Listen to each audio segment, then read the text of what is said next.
make that much of the immediate implications of this. I don't think Iran is going to be rushing to buy new weapons systems or selling great quantities of weapons to other countries. But it's an important political victory for President Rouhani. It is one aspect of the 2015 Joint Comprehensive Plan of Action, the JCPOA, that is actually being implemented as intended. And of course, the United States has made a great effort to continue these sanctions, first through a separate UN Security Council resolution, and then through insisting on its own interpretation of the JCPOA.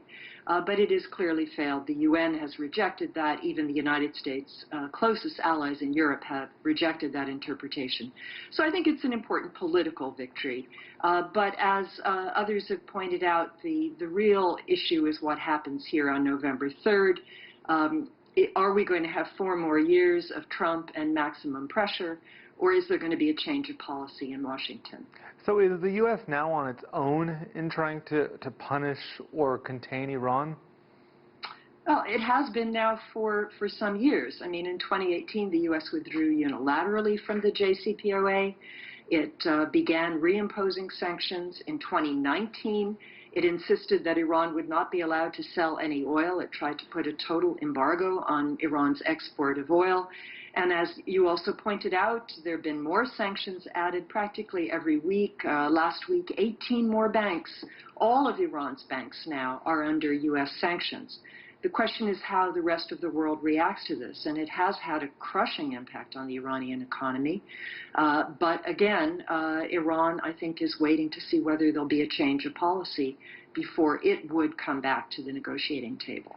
Given that the banking restrictions are in place and quite harsh, doesn't that essentially limit many of the gains brought about by the lifting of the arms ban?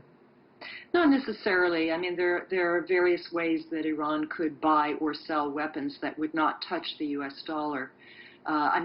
The United States maintains its own embargo, so does Europe until 2023.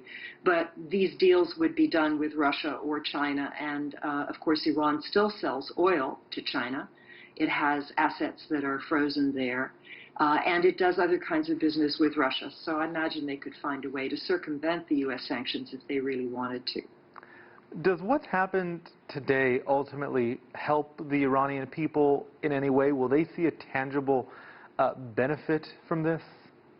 No, I'm afraid they won't. I mean, the rial was trading at something like 35,000 to the dollar when Trump was elected. Now it's over 300,000 to the dollar.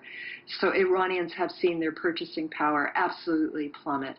I'll be interested to see if Joe Biden wins, whether we'll see an immediate improvement in the exchange rate for Iranians. That would have real practical impact on the cost of a variety of goods, particularly imported goods, and it would help deal with this terrible inflation that Iranians are suffering under.